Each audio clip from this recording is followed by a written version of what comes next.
धनबाद में जोर शोर से लोकसभा चुनाव के मद्देनजर तमाम प्रत्याशी लगातार जनसंपर्क अभियान चला रहे हैं और कई जगहों पर तो स्टार वार हो रहा है। बड़े बड़े स्टार प्रचारक धनबाद आ रहे हैं।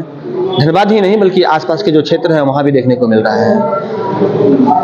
अभी हमारे साथ चंद्रशेखर अग्रवाल है जो कि जिले के पूर्व मेयर हैं। अभी हम सीधे इनसे रूबरू होते हैं। चंद्रशेखर जी, आज आपने मीडिया से यहाँ बात की है। सबसे पहले ये बताइए कि ऐसे कौन कौन से फैक्टर हैं जो भाजपा को यहाँ पर जिताने का काम करेगा।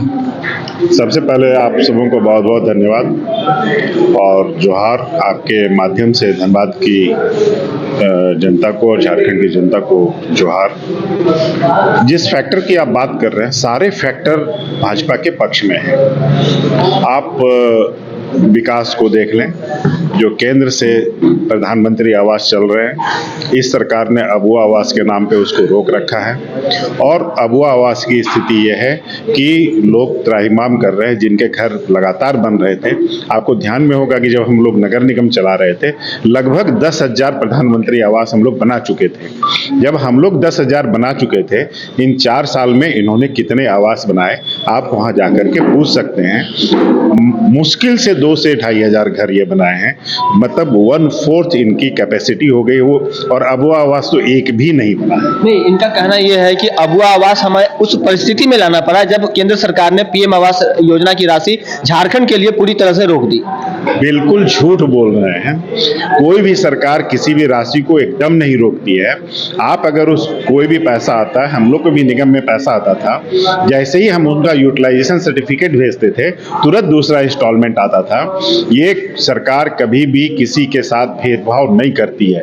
भेदभाव करना कांग्रेस का और कांग्रेस लेड जितने भी गवर्नमेंट है उनका काम है। उन्होंने धर्म के आधार पे, जाति के आधार पे भेदभाव करना शुरू किया है। हमारा तो नारा है सबका साथ, सबका विकास और सबका विश्वास। हम कभी भी किसी के साथ भेदभाव नहीं करते हैं और ये जो बात ये बोल रहे हैं पूरी भ्रामक बात है और बरकरार है। एक बात और आ रही है कि तो आप लोगों की तरफ से भी बार बार आरोप लगाया जाता है कि आपके समय में जब आप धनबाद के मेयर हुआ करते थे उस समय आपने कई जो कल्याणकारी योजनाएं शुरू की थी, जिसमें 8 लेन सड़क धनबाद की ही नहीं बल्कि एक बड़ा प्रोजेक्ट था 8 लेन सड़क। इसके अलावा धनबाद को पानी देने वाली जो बात थी, संप बना करके भुईफोर के पास में जो पहाड़ है उस पर, और कई योजनाएं जो धरातल पर नहीं उतरी। 4 साल सरकार के, 4.5 साल होने वाले हैं सरकार के, इससे पहले आप लोग 5 साल रहे हैं। इसके लिए आप किसको जिम्मेवार मानते हैं? देखिए, हम आपको बताना चाहते हैं ये योजना को इम्प्लीमेंट करना तो दूर, जो काम हो गए उसका मेंटेनेंस तक नहीं हो रहा है इस सरकार से। गोल्फ ग्राउंड का मेंटेनेंस नहीं हो रहा है, शमशान घाट कब्रिस्तान का मेंटेनेंस नहीं हो रहा है। छोटा छोटा काम, मतलब कुछ हजार रुपए लगा करके आप जो पंखे उसके शमशान घाट के टेढ़े हो गए उनको आप ठीक कर सकते हो। बिल्कुल छोटा छोटा जो छोटे छोटे पैसे का काम इनसे नहीं हो रहा है। बड़ा बड़ा काम इनसे आप कैसे एक्सपेक्ट कर सकते हैं? आप सोचिए कि हम लोगों ने, प्रधानमंत्री जी ने घर घर नल जल की योजना की थी, उसके पहले धनबाद नगर निगम ने प्रधानमंत्री जी द्वारा दिए गए डीएमएफटी फंड से हम लोगों ने उस पैसे से घर घर नल की योजना शुरू की थी और उसके पैसे से हम लोग ने फ्लाईओवर का किया था, जो आज तक ये टेंडर, अभी टेंडर होकर के गुजरात की एक कंपनी को इन्होंने दिया। पूरा 4 साल लग गया इनको एक हमारा पैसा, हमारा डीपीआर दिया हुआ का टेंडर करके कंप्लीट करने में। जो गया पुल के नीचे जो हम लोग का पास बनना था वो हमारा नगर निगम की बोर्ड ने उसको पास किया है डीएमएफटी पैसे से। आज तक उस पे टेंडर मतलब फाइनल नहीं हुआ। आप सोच सकते हैं कि इनको जनता के विकास से जरा सा लेना देना नहीं है। इनको केवल और केवल खुद के विकास से लेना देना है कि इनका पॉकेट कैसे भरे, इनका परिवार और इनका बाल बच्चा कैसे गलत जनता के पैसे से समृद्ध हो। ये इस काम में ये लोग लगे हुए हैं। 55,000 घरों को पानी मिलना था भुईफोर वाले संप से, वो भी अभी तक अधूरा है। बताइए, एलएनटी जैसी कंपनी वहां पे काम कर रही है, भुईफोर पहाड़ पे चढ़ना मुश्किल है। एक एक वहां पे गिट्टी गिट्टी ले जाना, सीमेंट ले जाना, लोहा ले जाना एक टेढ़ा काम है। और आपको जान के आश्चर्य होगा कि फॉरेस्ट डिपार्टमेंट से हम लोगों ने 5 घंटे में एनओसी लिया था। हम लोग डीएफओ साहब के पास बैठ के और उसकी सारी प्रक्रिया कंप्लीट करके लेकर के हम लोग ने उसको स्टार्ट किया।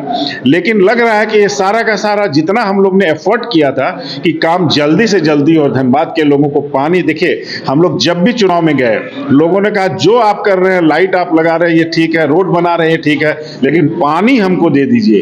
क्योंकि महिलाएं, हमारे घर की महिलाएं, आपको लोधना जैसे एरिया की हम आपको रूह कांपने वाली कहानी बताते हैं कि वहां की महिलाएं सुबह 6 बजे से अपने बच्चे को स्कूल भेजने का काम करती हैं और दिन भर घर का काम करती हैं, और रात के 10 बजे से 4 बजे वो जगती हैं कि कब हमारा नल में पानी आएगा, क्योंकि वहां रात में सप्लाई करता है माडा संस्था, और उस समय वो पानी के लिए जगती है, रात जगती हैं, दिन जगती हैं। आप उनके टॉर्चर भरी जिंदगी को आप सोच सकते हैं, आप कल्पना कर सकते हैं कि क्या क्या स्थिति हमारी बहनों की वहां पे है। और इसके लिए हम लोगों ने पूरा ताकत लगा करके पानी की योजना को लागू किया, और ये लोग उसको ठंडे बस्ते में डाले हुए हैं। एक और बात है, जो कांग्रेस प्रत्याशी हैं अनुपमा, उनके पति हैं अनूप सिंह, वो लगातार आप लोगों पर इस बात को लेकर हमलावर हैं कि पिछले 10 साल के कार्यकाल में, पीएम मोदी के कार्यकाल में कोई नई औद्योगिक यूनिट पूरे देश भर में शुरू नहीं हुई, ये उनका आरोप है। देखिए, अपने अपने चश्मे से देखने का नजरिया है। डेवलपमेंट का एक पैमाना होता है। डेवलपमेंट का एक पैमाना मैं आपको बताता हूं, बहुत सारे पैमाने में से एक पैमाना बताता हूं। अगर हमने कोई यहां पे डेवलपमेंट किया और वहां का प्रॉपर्टी का दाम अगर बढ़ा, ये डेवलपमेंट का एक पैमाना होता है। आपको ध्यान में होगा कि 8 लेन की सड़क जब हम लोग बना रहे थे, यही कांग्रेसी लोग उसका विरोध कर रहे थे। वहां उस समय 5 लाख रुपए कट्ठे जमीन की दाम थी, आज 20 से 25 लाख रुपए कट्ठे की जमीन दाम मिल नहीं रहा है। तो ये जो डेवलपमेंट का पैमाना है, इसको वो काले चश्मे पे इसको डाले हुए हैं। और जिस तरह से आप इंडस्ट्रियलाइजेशन की बात कर रहे हैं, आज हर क्षेत्र में, चाहे वो इलेक्ट्रॉनिक के क्षेत्र में हो, चाहे वो रफाल नहीं, आम रक्षा के जो हम लोग बाहर सौदा करते थे, और जो हम लोग बाहर सौदा करते थे और रक्षा के सारे सामान मंगाते थे, आज हम खुद बना करके उसको एक्सपोर्ट कर रहे हैं। उनको दिख ही नहीं रहा है कि 10 साल में क्या क्या काम हुआ है, क्योंकि देश पूरा जिस रफ्तार से प्रगति पे है, इसको देखने के लिए बहुत धैर्य चाहिए और अच्छा मन चाहिए, बड़ा मन चाहिए। धूलू महतो यहाँ से प्रत्याशी हैं, और ऐसा आरोप है कि ये अनूप सिंह का भी आरोप है कि उनके विधायक और सांसद, यानी कि भाजपा के विधायक और सांसद जो वर्तमान में हैं, वही नाराज चल रहे हैं अपने प्रत्याशी से। तो ऐसे में आम लोग उनको क्यों सपोर्ट करेंगे? क्यों? विधायक लोग तो बूथ लेवल की बैठक ले रहे हैं, जो सबसे सटीक बैठक होती है बूथ लेवल की, और जहां से कि वोट को मोबिलाइज किया जाता है, वहां पर सारे विधायक बैठक ले रहे हैं। मैं खुद बोकारो के एक बूथ पे बैठक ले रहा हूं। आप कैसे, कोई भी देखिए, ये कह करके वो सोच रहे हैं कि आपस में इन लोग को कन्फ्लिक्ट कर दें, इस सब में वो सफल नहीं होने वाला है। आपके हिसाब से अनुपमा कैसी प्रत्याशी है?